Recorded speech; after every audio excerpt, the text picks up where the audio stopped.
યુસુફે પોટીફરની સારી સેવા કરી. પોટીફરની પત્ની ઈચ્છતી હતી કે યુસુફ ઈશ્વર સામે પાપ કરે. યુસુફે ના પાડી, તેથી તેણી તેના વિશે ખોટું બોલી. પોટીફરે તેના પર વિશ્વાસ કર્યો અને યુસુફને જેલમાં ધકેલી દેવાયો.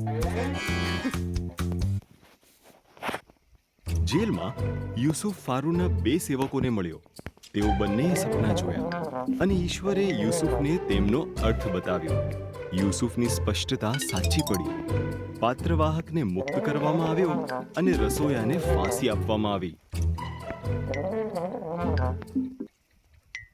2 વર્ષ પછી ફારૂને 2 ચિંતાજનક સપના જોયા.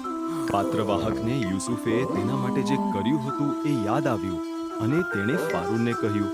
તેથી ફારૂને યુસુફને બોલાવ્યો અને તેને તેના સપના વિશે કહ્યું.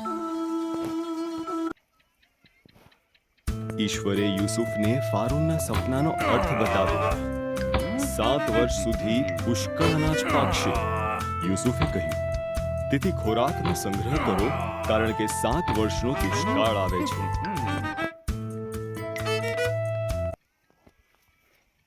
ફારૂન યુસુફના શાણપણથી પ્રભાવિત થયો. તેથી તેણે યુસુફને બધા જ ખોરાકનો સંગ્રહ કરવાનો હવાલો આપ્યો. ફારૂન સિવાય ઇજિપ્તમાં કોઈ પણ યુસુફ કરતાં વધારે શક્તિશાળી નહોતું.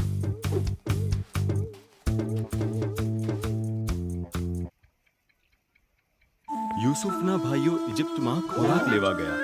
તેઓ યુસુફ સમક્ષ નમ્યા, પણ તેને ઓળખી શક્યા નહીં. જ્યારે તેણે જોયું કે તેઓ બદલાઈ ગયા છે, ત્યારે તેણે તેઓને કહ્યું કે તે કોણ છે.